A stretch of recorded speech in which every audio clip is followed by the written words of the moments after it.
So yeah, just want to officially welcome you to this evening's talk by Esben Esther Pirelli Benestad on transgiftedness.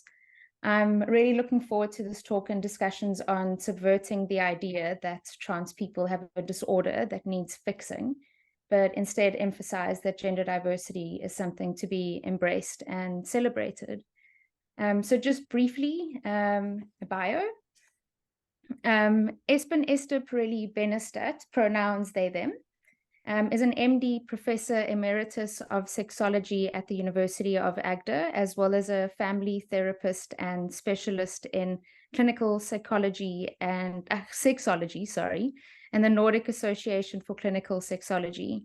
They're working as a specialist in clinical sexology at the Grimstad Medical Psychological General Therapeutic Institute in Grimstad, Norway. Professor Benestad received their medical degree from the University of Oslo.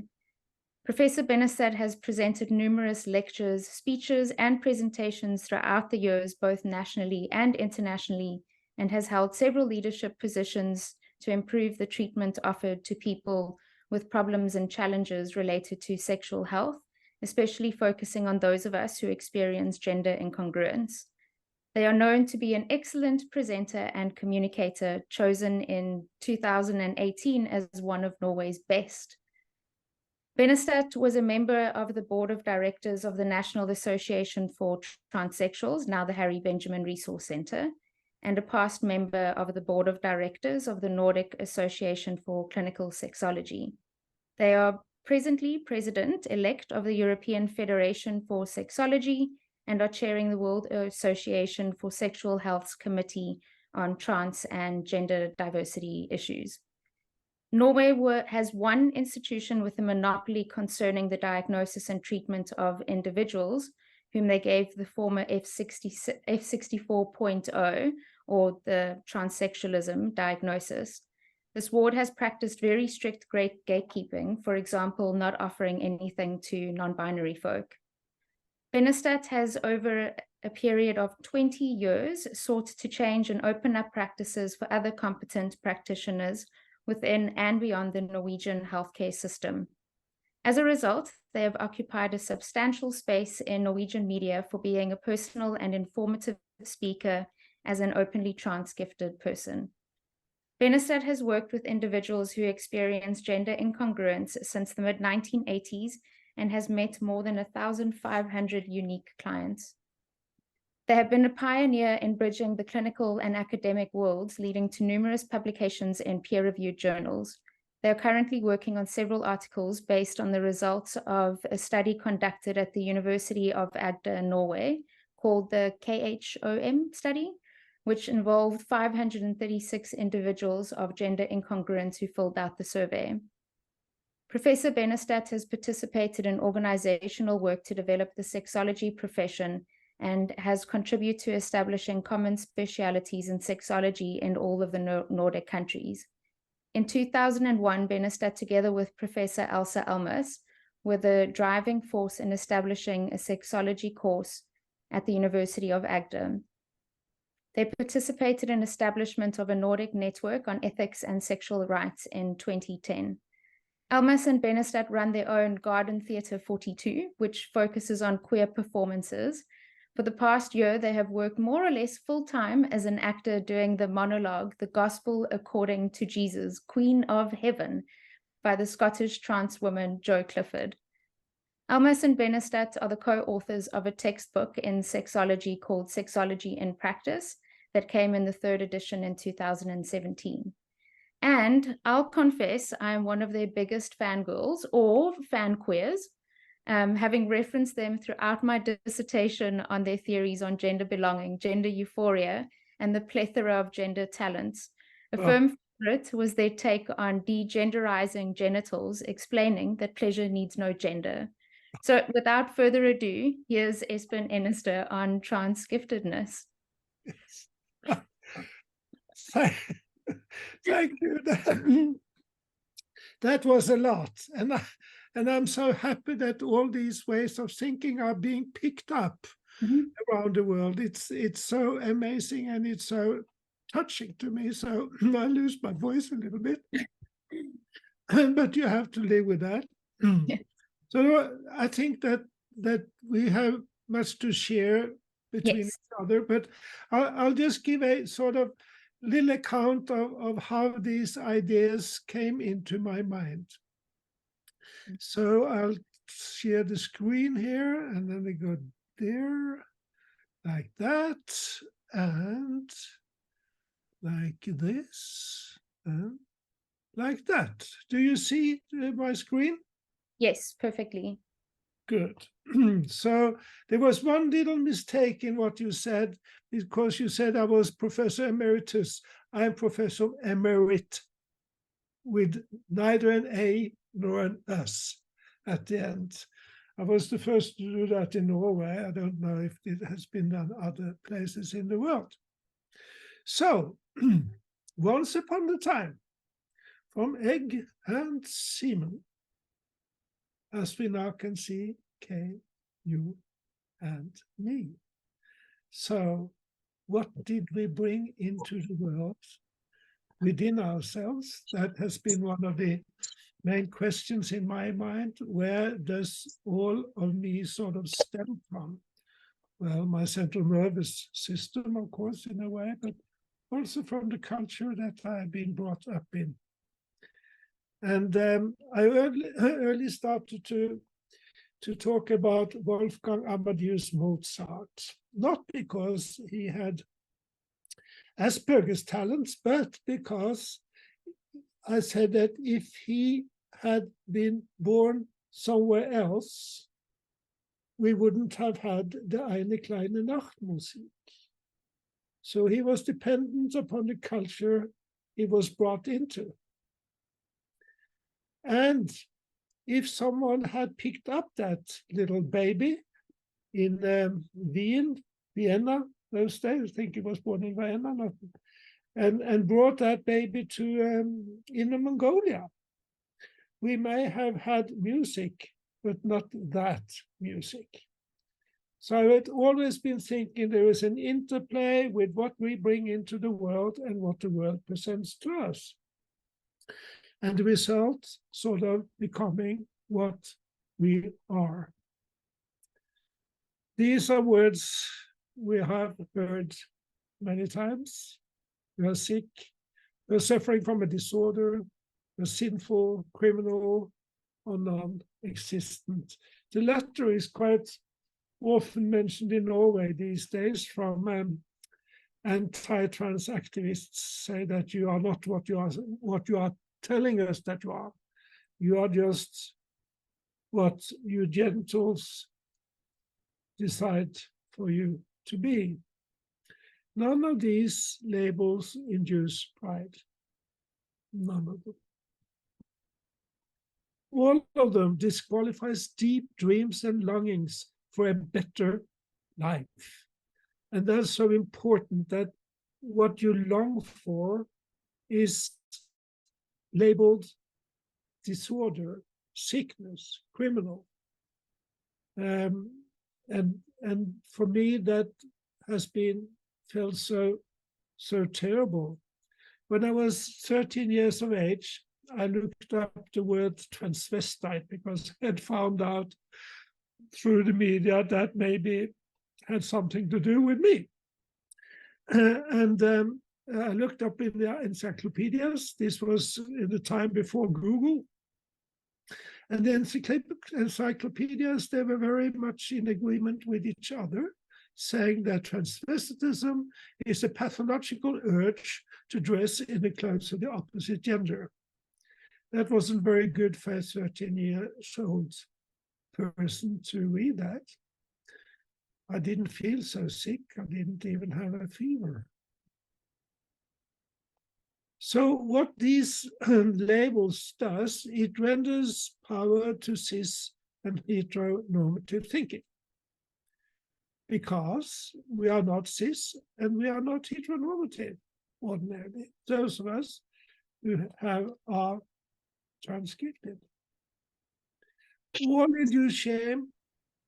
The shame is apt to keep individuals down in various forms of misery. So that is what we offered. And I did not adapt to that. I could not understand that there was anything wrong with me. Maybe I was a little stupid. Maybe I was a little, I was brought up in love, and I learned that I was lovable, not at all criminal or non-existent or disordered. And I think that has helped me to develop this much more positive way of thinking. And it does lock people in chains of traditional psychiatry. I want to emphasize traditional psychiatry because there are many, many psychiatrists who are not locking people in like people like us in. And then you have this term, dysphoria. And it is a medicalized term for the opposite of euphoria or joy. Couldn't we call it joy and sadness? Or instead of signalizing there is something wrong with the individual, you suffer from dysphoria. It's like a pain in the stomach. It's like some virus that has entered your system in some way. I prefer to call it noise. That we experience noise. And noise stems from the meeting of individuals' self-perception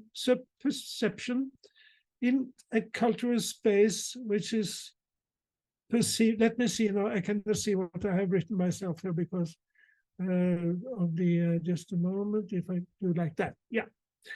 And the cultural space for that which is perceived, in addition to the individual sense of own body. So there you are. You all know this, of course, that you live in your body. That's your home in life, and you relate to that, but the same body, and you relate to culture.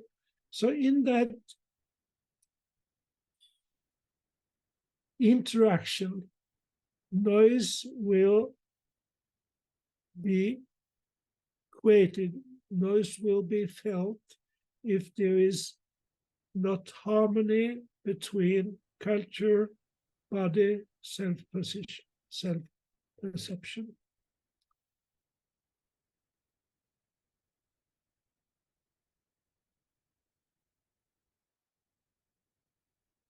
So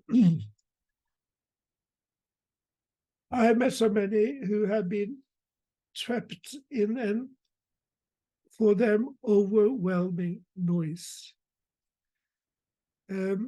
Maybe some of you know Paolo Valerio from Naples, and he said about some trans people that they are so tangled up that sometimes it's almost impossible to untangle. And I think what tangles people up is this noise, this overwhelming noise, where you see no way out of disorder, out of sickness, out of criminality, out of all these labels that have been laid upon us. So the first thing that happened was I discovered the word talent. And talent is often linked to arts, to chess. We have a great chess talent in Norway, to sports, and of course also to make umbrellas like we see here on the picture. And I think we all believe, as with Wolfgang Amadeus, that these talents we bring with us into our lives from the start of, from we enter this world. And if we go to the biblical side, in Matthew 20, 14, 30, it's talked about the moral is you shall not bury your talents. We live in cultures that inspire us to bury our talents, that inspire us to go secret, to inspire us to live stealth, that inspire us to want to be perceived as cis. And all these inspirations take us away from the basic talent of trans. So in therapy and in culture, we can ask, is that a place where you are well received and feel at home? Are you perceived the way you perceive yourself? There's an extra E. Are you rendered options to explore and cultivate your talents? Very often, sadly enough, the answer is no on all these three questions. Creating misery, making people feel sick. And then one beautiful day, I've been talking to a group of Ehlers-Danlos people who have this Ehlers-Danlos phenomenon. Has nothing to do with trans whatsoever. They have very often hypermobile joints and can make the most fabulous things with their faces, and there are many things these people can do. Anyway, by the end of this third talk I had for this group, I had been very happy with the two first, but now by the end they were all sitting, looking down in their laps. So if you can visualize about 60 people in a room of all genders, I'm sure, sitting with the head looking in their laps. And I thought, what have I done and what can I do to these people? Apparently, I have struck some very painful chords. So it came to me, as we say in Norway at least, the following sentence. Could we call it Ehlers-Danlos talent? And you know, it was like a magical hand, or maybe an angel, went through the room, and their faces, they looked up, and the shoulders, they grew about 4 or 5 centimeters after tears. And they said, yes, what do you think that, what's his name? Good heavens. The one who could break out of cages and unlock locks and was sunk, dipped in water, or Houdini. What do you think Houdini had? Of course, Houdini had Ehlers-Danlos talent. And the most amazing thing was to see how that little word changed the whole atmosphere of that room. And from being sad and looking down in their laps, they felt a sense of pride. So that's when the talent thinking started. And since I've been also a GP and a family doctor, I've had many people coming into me, young people say, Dr. Benestad, I think I have got this ADHD. Just as if it was a virus or something, because, and and then I would respond, so you have got that talent. Do you know how to use the energy?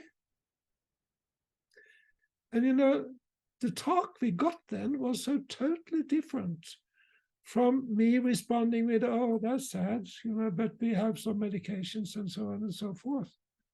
And I did the same thing with other neurobiological phenomena with exactly the same results. They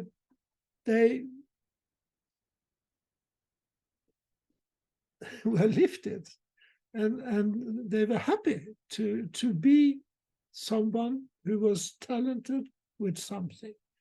And of course, I know that some talents are very challenging.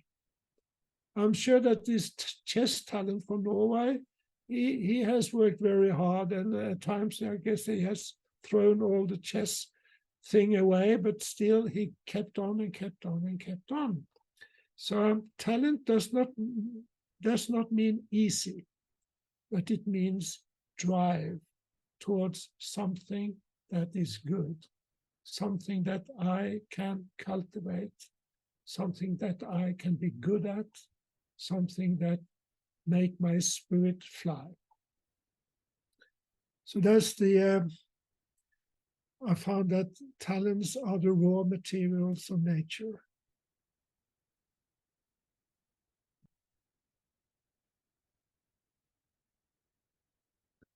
And when a talent is labeled sick, disordered, sinful, criminal, or non-existent, well, then it becomes a curse.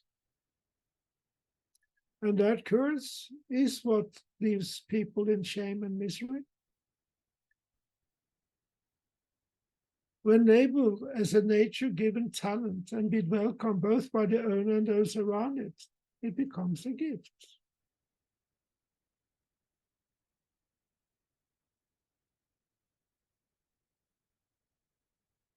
And in this context, gifted with trans-talented or simply trans-gifted. So what is the content of trans-giftedness? Well, what I say to my clients, if they go from the assigned female towards a more masculine sense of self, I say, well, you know something that other men can never have experienced. You have something to tell the world about how it was to grow up in a female body and still not perceive yourself as female. That are very important stories that can show the rest of the world something that is otherwise unseen. And the same in the other main direction, from being assigned a male at birth to go in a more female direction. Well, then you become a woman or trans woman or non-binary person who knows something that other people do not know. And I can show my clients a dice, an ordinary dice. And I lift it up and I say, what is this? And I say, well, it's a dice. And I say, sure, it's a dice. And what number is on that dice? And I say, 1. And I say, no, it's 6. Because from my perspective, I see 6, but you see the 1. And what we need to be knowledgeable about the phenomenon of being human, we need as many perspectives as possible. In a way, see the whole dice from all sides in order to really know what the dice is all about. And I think my experience is that this communicates quite well. So, but there are some preconditions here. Let's go to the gender amusement park of life.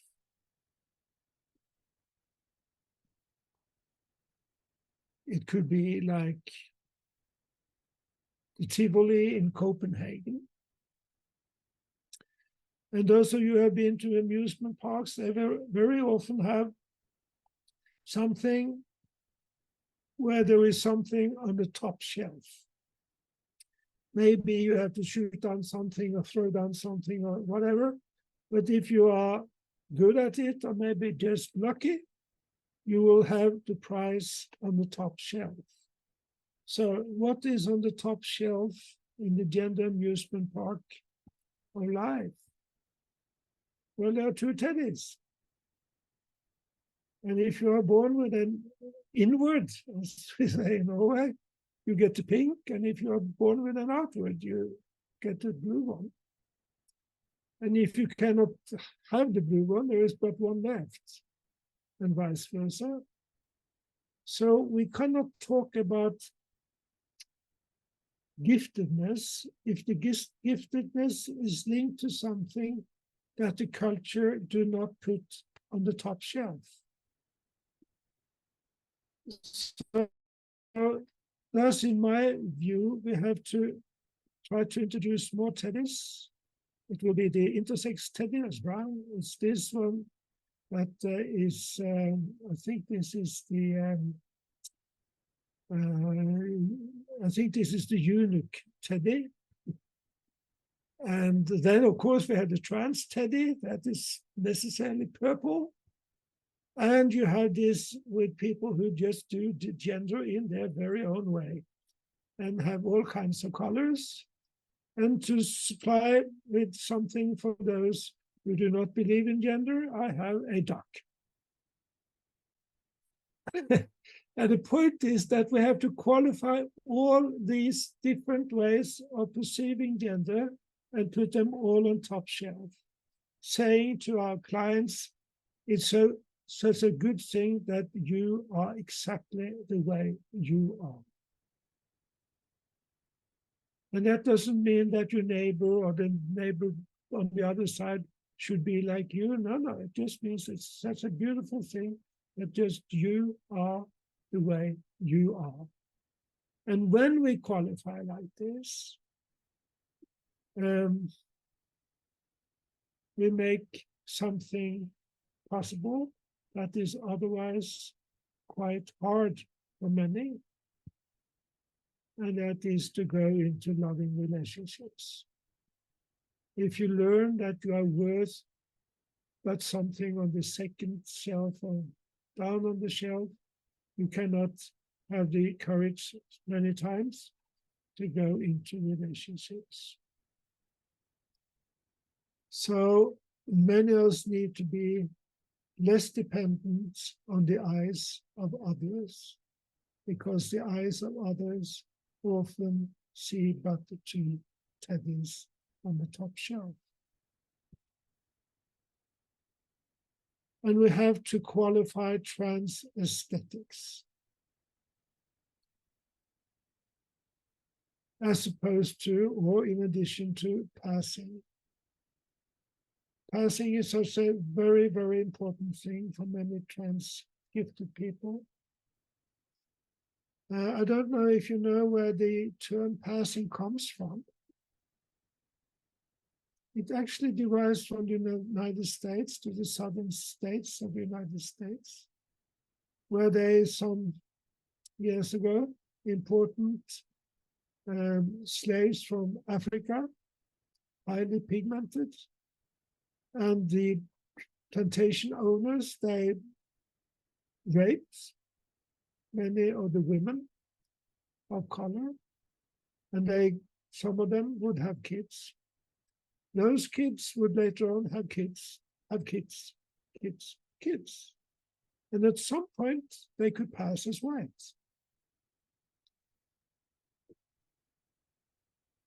The subline or the headline is white is right. Now, to pass for a trans person is to be perceived as cis. And of course, that is an happy occasion. It's joyful. But for many, it is such an extremely important thing to pass as cis. Not maybe reflecting upon the fact that we cannot be cis.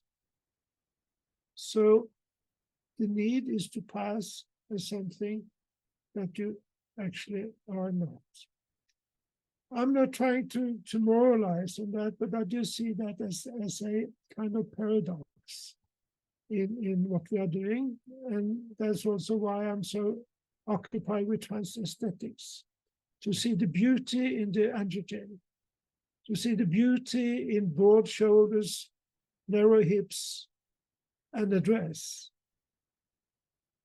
or the beauty in broad hips and a very nice forehead and all these things that sort of point out that you were born with a body unlike that of the man you experience yourself to be, or unlike the woman you experience to be, or unlike the non-binary you experience to be. So I think that's something to think about. And the urge is to belong. I earlier talked about where do you feel at home? Do you feel at home in the therapy room? And to belong is a basic human need, beautifully described by Master Mary in 1995 on belongingness. We have taken Elsa is my wife, and she's also a professor of sexology and a specialist in clinical psychology. We have developed this into not to belong in a more abstract way, but in a more concrete way, that to belong is to be perceived by others the same way as you perceive yourself. And belonging is positive when that which is perceived is given a positive value by all. Top shelf, all the colors of the feathers, the talents, and all that nature has given us. This here is a color fill-in from a kid a little less than 4 years old, assigned male at birth and insisting to be a girl. And the parents, they said, you're not a girl, look at your penis or look at your whatever. And you must understand you're a boy. And they kept on and kept on. And the child did not change mind at all. So, and wanted a dress for Christmas, of course. So they contacted me, this is many years ago, and asked, what do we do? We have a boy who wants a dress for Christmas. So I asked the mother if she had any dresses, and yes, she had. And they said, well, have they hurt you? No, they had not. So I said, no, dresses are not dangerous. Guns are dangerous. So they wanted to come and talk to me, and we talked together. And they asked if they should bring the child. And I said, well, this is your problem. It's not the child's problem. The child is just talking out of his or her or their liver. So they came, and we decided that they could go home and tell their child that you can dress and behave the way you like. And so they did. And the child looks at the parents saying, will you never, ever force me anymore to dress in boys' clothes? And I said, no, we shall never force you, but you can if you like. And then the mother calls me after 6 weeks and says, I want to tell you tell you what has happened here, because this then was the color fill-in from 6 weeks ago, and see what has happened. And then she said, this is what happens when people are allowed to be themselves. I have been told I live as sin by those who claim to know. I should obey what I'm in, just be my genitals somehow. My childhood was not understood. They almost took my sanity away. They made me feel like nothing good until one shiny day. When those who have told lies on me, who sang the sickening song, who made it hard for me to be, they had been proven wrong. So do I know their remorse? No. Not one single thing. They should apologize, of course. But that's for them to bring. I shall go on and live as me, let love and beauty in. And those who still might disagree, they make an awful sin. Thank you. So those of us you would be interested, I have a TED talk where I talk about all these things. It's to be found on YouTube.